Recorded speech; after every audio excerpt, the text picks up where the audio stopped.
우리 한번 같이 해주시겠습니다. 무덤 앞에서 감사하는 믿음.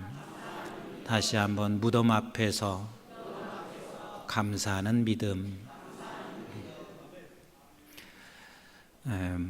아마도 모든 성도들이 이 질병 중에서 가장 조금 겁을 내는 질병 중에 하나가 암일 것입니다.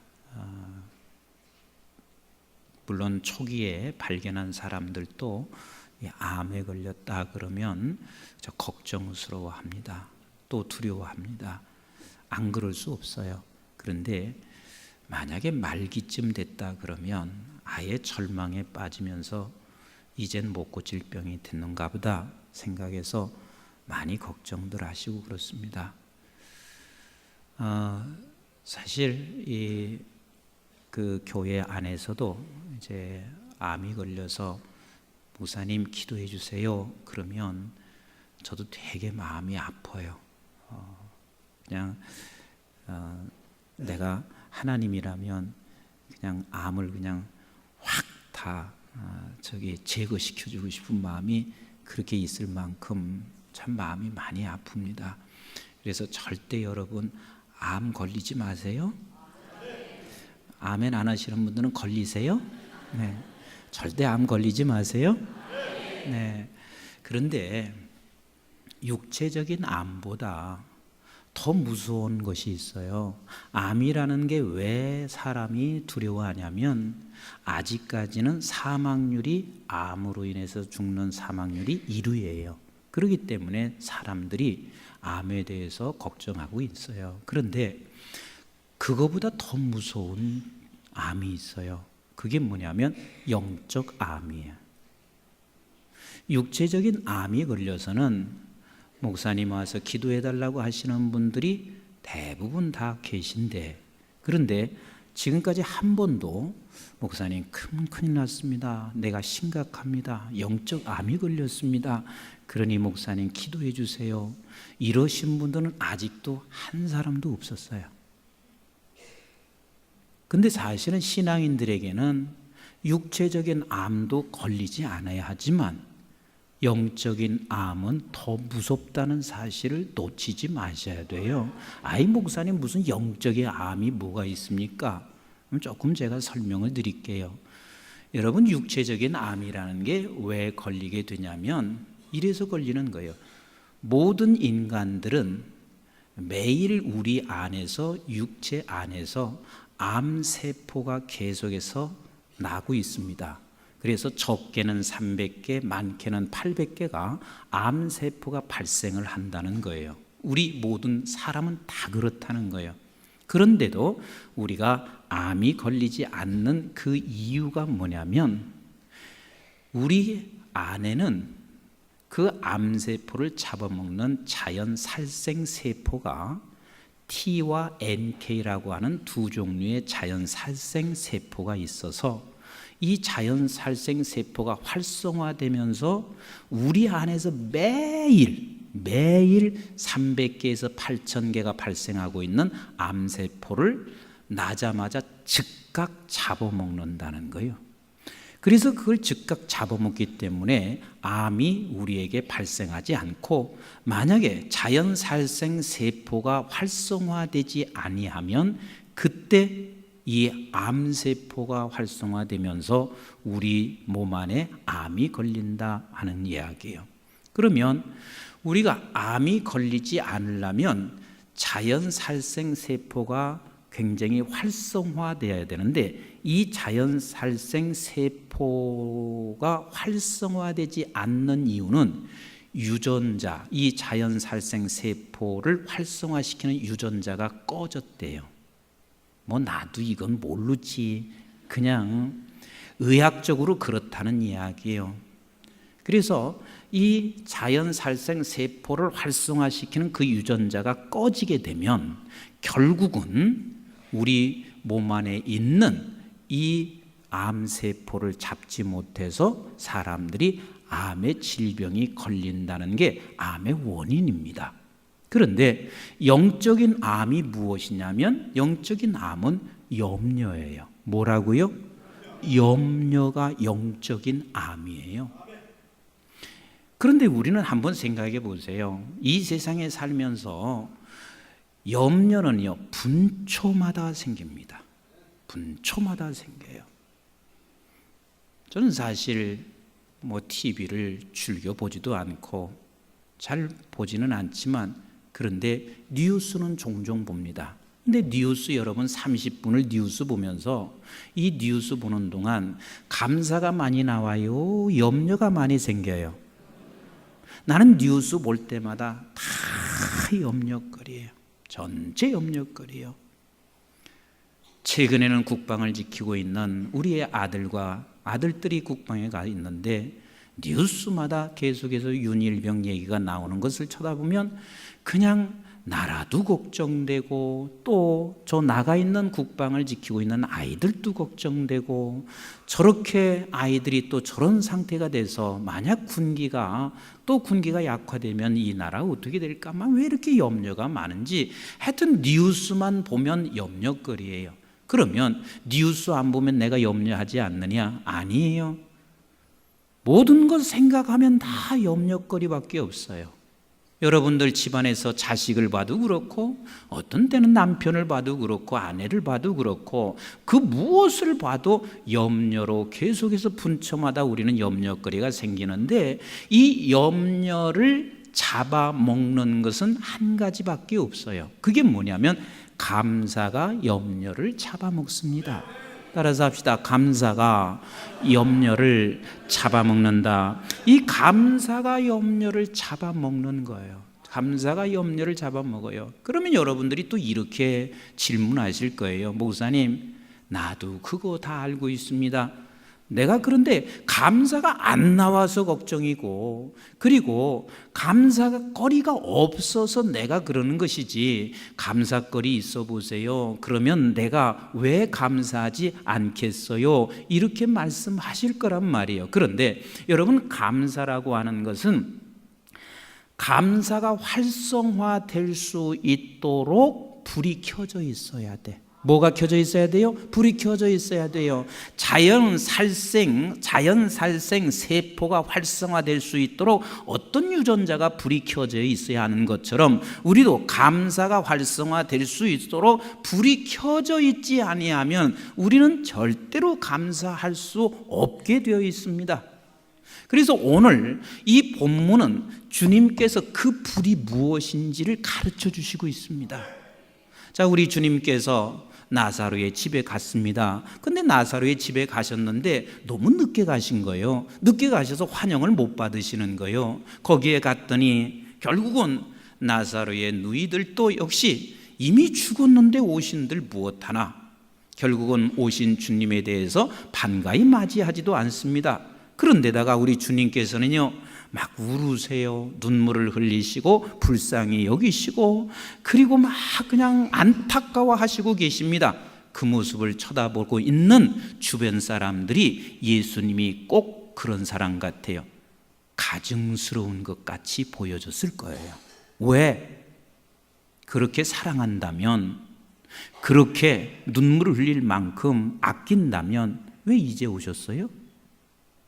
좀 일찍 오셨으면, 안진뱅이를 치료하시는 주님이라면 능히 치료하실 텐데 왜 이제 오셨어요? 그러면서 가증스러운 눈초리로 저들을 쳐다보고, 그래서 한편에서는 원망하고 한편에서는 비난하고 있었습니다. 이때 우리 주님은 그런 것에 아랑곳하지 아니하고 주님이 하실 일을 행하시고 계십니다. 주님이 이렇게 말씀하시고 있습니다. 얘들아, 이 돌을 치워라. 돌을 치워라. 지금 이 나사로의 죽음은 아버지의 영광을 나타내고자 함이니라.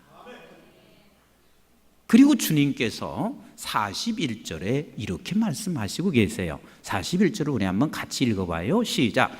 돌을 옮겨 놓으니 예수께서 눈을 들어 우러러 보시고 이르시되, 아버지여 내 말을 들으신 것을 감사하나이다. 자, 무덤 앞에서 우리 주님께서 아버지여 내 말을 들으신 것을 감사합니다. 이 말은 우리 주님께서 지금 어떻게 하고 계시냐면 감사로 하나님 앞에 기도를 하신 거예요. 내 말을 들으신 것을 감사합니다. 자, 그리고 42절에 주님이 이렇게 말씀하시고 계신데 같이 읽어봐요. 시작. 항상 내 말을 들으시는 줄을 내가 알았나이다. 항상 내 말을 뭐 하시는 줄을? 들으시는 것을 나는 알았나이다. 그러나 시작. 이 말씀하옵는 것은 둘러선 무리를 위함이니 곧 아버지께서 나를 보내신 것을 그들로 믿게 하려 함이니라 그랬습니다. 자, 주님이 지금 돌을 옮겨 놓으시고 하나님 아버지께서는 내 말을 들으시는 것을 감사합니다. 그리고 우리 하나님께서는 항상 내 말을 그렇게 들어주셨습니다. 이렇게 하시면 둘러선 모든 무리가 믿게 하려 함이니라. 자, 믿게 하려 함이니라 했을 때 한번 잘 들어보세요. 1번이 믿게 하겠나 2번이 믿게 하겠나를 한번 잘 들어보세요. 1번은 뭐냐면 주님이 오셔서 얘들아 돌 옮겨놔라. 아버지의 영광이 나사로의 죽음은 영광이란다. 그리고 나서 주님이 거기서 기도하시고 감사하시면서 내 말을 들으시는 하나님 감사합니다. 그리고 내 말을 항상 들으시는 하나님, 그리고 난 후에 나사로야 일어나 나오라 이렇게 했습니다. 그랬더니 나사로가 거기서 이제 뚜벅뚜벅 나오는데 여기다 수건 그냥 그 수위 거친 것을 그냥 거치고 나오고 있습니다. 이게 1번이요. 그 다음에 2번은 뭐냐면 예수님께서 막 비난도 하고 원망도 하고 그리고 가증스럽게 보고 있는 저 무리들을 바라보면서 예수님이 돌 치우라고 할 것도 없어요. 이렇게 말씀하시고 있습니다. 나사로야 일어나서 걸어 나와라 막 그랬어요. 그랬더니 돌이 휑 하고 놀러갔습니다. 그러면 그렇게 주님 하실 수 있어요 없어요? 있으세요 없으세요? 얼마든지 하실 수 있어요. 돌이 휑 하고 넘어가는데 와, 막 근데 돌이 떨어지는 그 순간에 다시 그 무덤을 딱 보니까 나사로가 걸어서 나오는데 뭐 수건 같은 것도 벌써 없어졌어요. 화려한 옷을 딱 입고 그리고 나사로가 나오고 있습니다. 자, 이게 2번이요. 1번이 무리 중에서 있는 사람들에게 믿음을 더 갖게 할까요? 2번이 더 갖게 할까요? 왜 대답 안 하세요? 1번이 멋있어요? 2번이 멋있어요? 1번이 능력 있는 것 같아요? 2번이 능력 있는 것 같아요? 2번이 훨씬 능력 있잖아요. 훨씬 능력 있잖아요. 그런데 우리 주님께서 2번의 방법을 선택하지 않으셨어요. 왜? 주님은 2번의 방법을 쓰실 때가 가끔 있었어요. 일어나! 하면 일어났어요. 안진병에 일어나! 그래서 일으키시는 주님이시란 말이에요. 근데 2번의 방법을 쓰지 아니하시고 1번의 방법을 쓰시면서 이 둘러서 있는 모든 무리가 믿음을 갖게 하려 함이니라.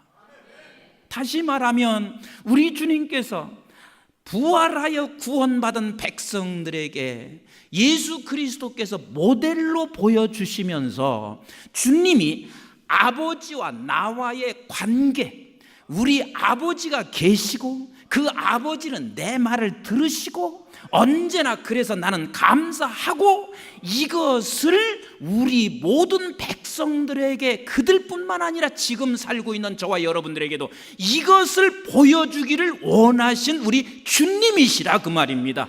아멘이신가요? 그래서 우리는 알아야 할 일이 무엇이냐면 우리는 감사가 활성화가 돼야 우리는 무엇을 잡아먹을 수 있어요? 무엇을 잡아먹을 수 있어요? 염려를 잡아먹을 수가 있는데 감사가 활성화되는 것은 다른 것으로 활성화가 되는 것이 아니라 우리 하나님과 나의 관계가 불이 켜져 있으면 하나님과 나와의 관계가 불이 켜져 있으면 이것이 바로 믿음이란 말이요. 이것이 믿음이 불이 켜져 있으면 그때 우리는 감사할 수 있는 사람이 되는 것이란 말이에요.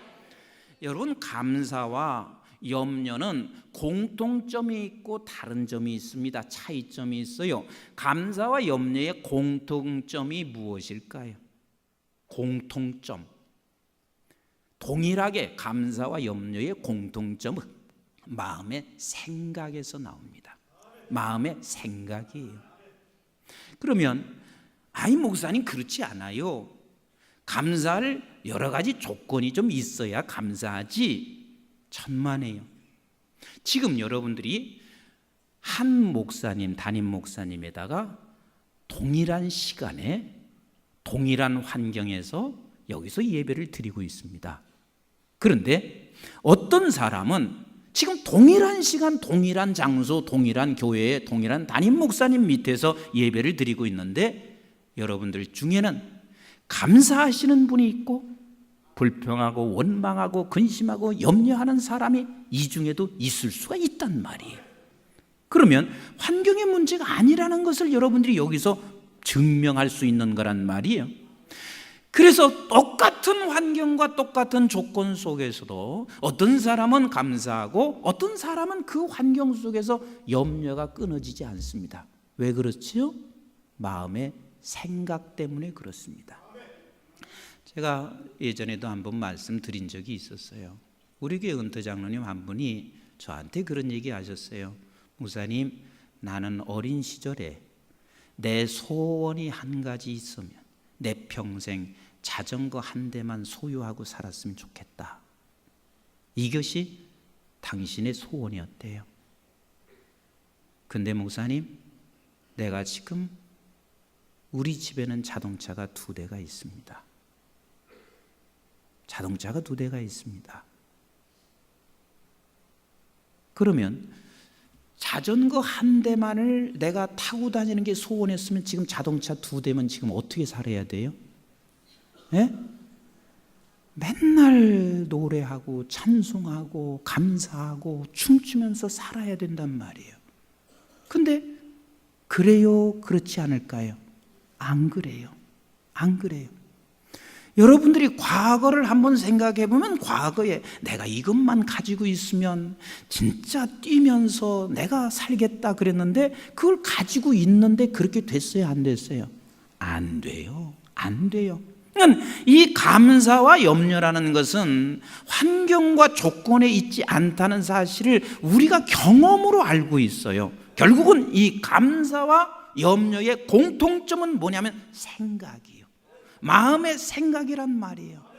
그런데 차이점이 있습니다. 다른 점이 있습니다. 그 다른 점이 뭐냐면 염려는 생각이 부정적 생각이에요. 그리고 감사는 생각이 긍정적인 생각이에요. 이게 다른 점이에요. 염려는 생각이 뭐라고요? 부정적인 생각이요. 감사는 생각이 뭐라고요? 긍정적인 생각이요. 그래서 저는 사실 교회 안에서 긍정적인 생각과 부정적인 생각을 성경적으로 바로 알고 말할 때는 너무 감사해요. 그런데 이것이 세상 사람들도 긍정적인 사고에 대해서 얘기를 해요, 안 해요? 합니다. 그래서 긍정적 사고 가져라, 긍정적 사고 가져라 그런 이야기를 세상 사람들도 하고 긍정적인 사고를 가져야 잘 된다 그런 얘기도 하고, 그리고 또 교회 안에서도 그대로 세상에서 말하고 있는 긍정적인 생각, 사고를 가져라 그렇게 말을 하고 있는데, 부정적인 생각과 긍정적인 생각과 성경은 무엇으로 답해주고 있는 줄 아세요? 부정적인 생각이라고 하는 것은 내가 지금까지 받은 것도 없고 주는 분이 없는 거예요. 이게 부정적인 생각이에요. 그래서 염려를 하는 사람은 뭐냐면 나는 지금까지 받은 것도 없고 주는 분도 없는 거예요.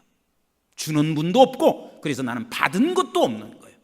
그러나 기독교인이 긍정적인 생각을 하는 사람은 뭐냐면 지금까지도 내가 받았고 계속해서 나에게 주시는 분이 계신 거예요.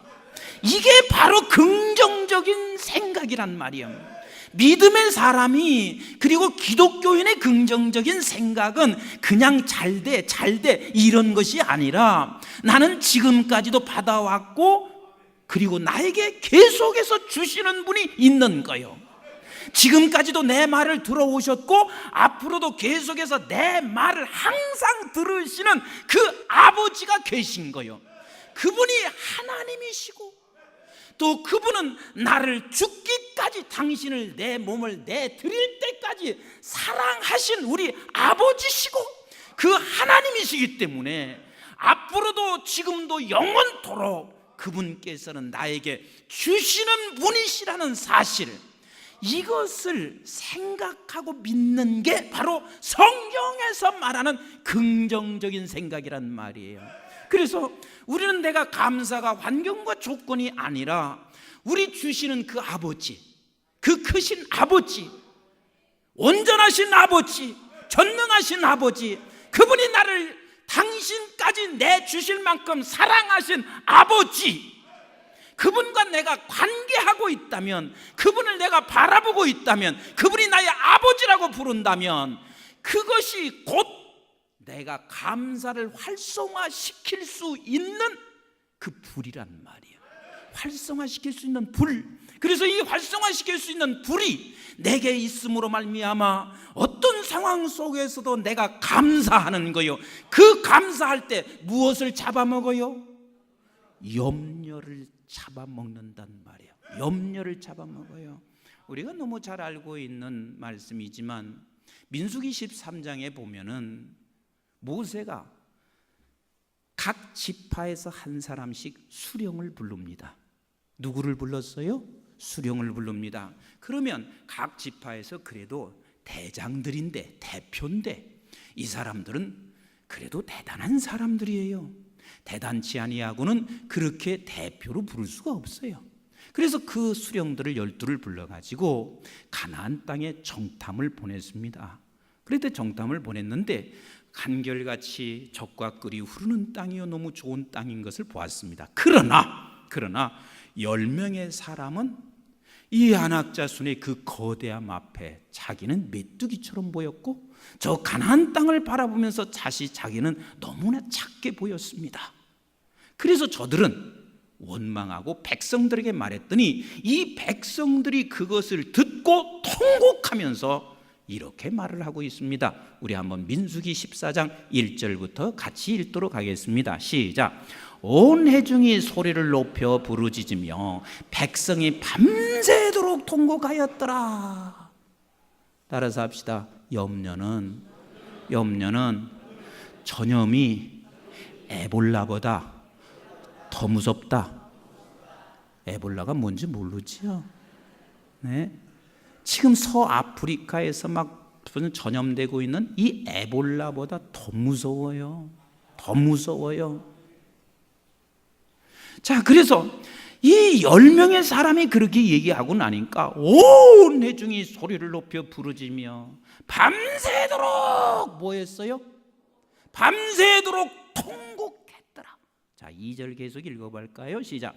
이스라엘 자손이 다 모세와 아론을 원망하며 온 회중이 그들에게 이르되 우리가 애굽 땅에서 죽었거나 이 광야에서 죽었으면 좋았을 것을 어찌하여 여호와가 우리를 그 땅으로 인도하여 칼에 쓰러지게 하려 하는가? 우리 처자가 사로잡히니 애굽으로 돌아가는 것이 낫지 아니하랴.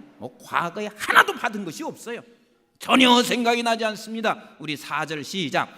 이에 서로 말하되 우리가 한 지휘관을 세우고 애굽으로 돌아가자 하매 모세와 아론이 이스라엘 자손의 온 회중 앞에서 엎드린지라. 그 땅을 정탐한 자 중 눈의 아들 여호수아와 여분네의 아들 갈렙이 자기들의 옷을 찢고 이스라엘 자손의 온 회중에게 말하여 이르되 우리가 두루 다니며 정탐한 땅은 심히 아름다운 땅이라. 여호와께서 우리를 기뻐하시면 우리를 그 땅으로 인도하여 들이시고 그 땅을 우리에게 주시리라. 이는 과연 젖과 꿀이 흐르는 땅이니라. 한쪽은 여호와를 생각하고 받은 게 하나도 없어요. 그러나 한쪽은 여호와께서 기뻐하시면 이 모든 것을 이루시고 주실 수 있다는 사실을, 그걸 관계로 지금 믿고 있습니다. 그런 아버지인 것을 알고 있습니다. 그래서 9절 보세요. 시작. 다만 여호와를 거역하지는 말라. 또 그 땅 백성을 두려워하지 말라. 그들은 우리의 먹이라. 그들의 보호자는 그들에게서 떠났고 여호와는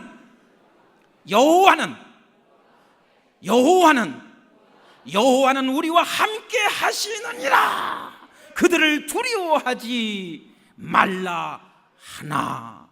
온 회중이 그들을 돌로 치려 하는데, 뭘로 쳐요? 돌로 치려 하는데, 그때 여호와의 영광이 회막에서 이스라엘 모든 자손에게 나타내시느니라. 아멘이신가요? 지금 여호수아와 갈렙은 모두가 다 지금 원망하고 불평하고 염려하면서 원망하고 있는 그 순간에도, 돌에 맞아 죽어가면서도, 돌을 지금 던지고 있는 그 순간에도 그는 주시는 하나님을 보았습니다. 들으시는 아버지를 보았습니다. 항상 함께 하시는 아버지를 보았습니다. 그랬더니 그에게는 힘이 있습니다. 소망이 있습니다. 감사가 결국은 염려를 다 잡아먹어버리고 있는 거예요. 사랑하는 성도 여러분,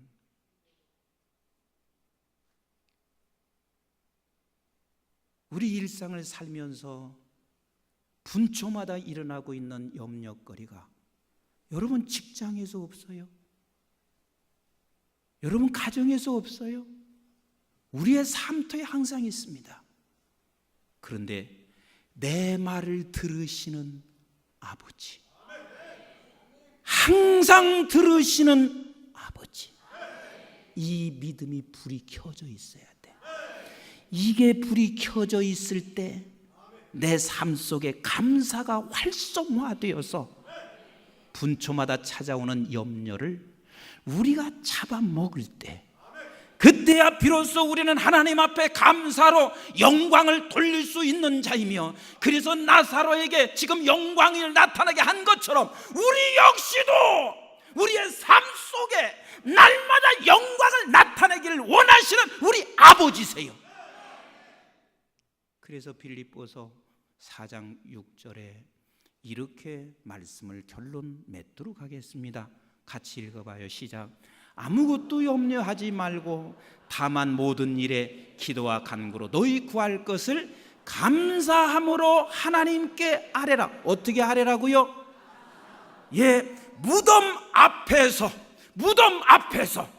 우리 인생의 무덤 앞에서 우리 아버지는 내 말을 들으시는 아버지, 항상 들으시는 아버지, 그 아버지는 나를 얼마나 사랑하시는지 당신 자신까지 주시는 그 아버지, 여기에 불을 켜고 감사로 하나님 앞에 아뢰라.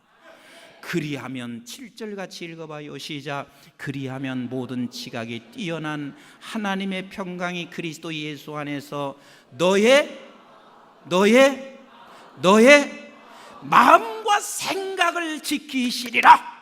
이 말이 무슨 소리요? 마음과 생각을 지키리라. 다시 말하면 이것을 감사가 염려를 먹음으로 말미암아 내 마음속에 하나님과 나와의 관계가 항상 마음과 생각이 지켜진다, 그 말입니다. 아멘이신가요? 이게 바로 영적 암으로부터 우리는 자유함이 있는 사람이 돼요. 사랑하는 성도 여러분, 무덤 앞에서 언제나 우리는 우리 아버지는 들으시고 항상 들으시는 그 아버지의 불을 켜놓고 우리 오늘 이 세상 같은 이 세상에서 감사가 활성화되십시다.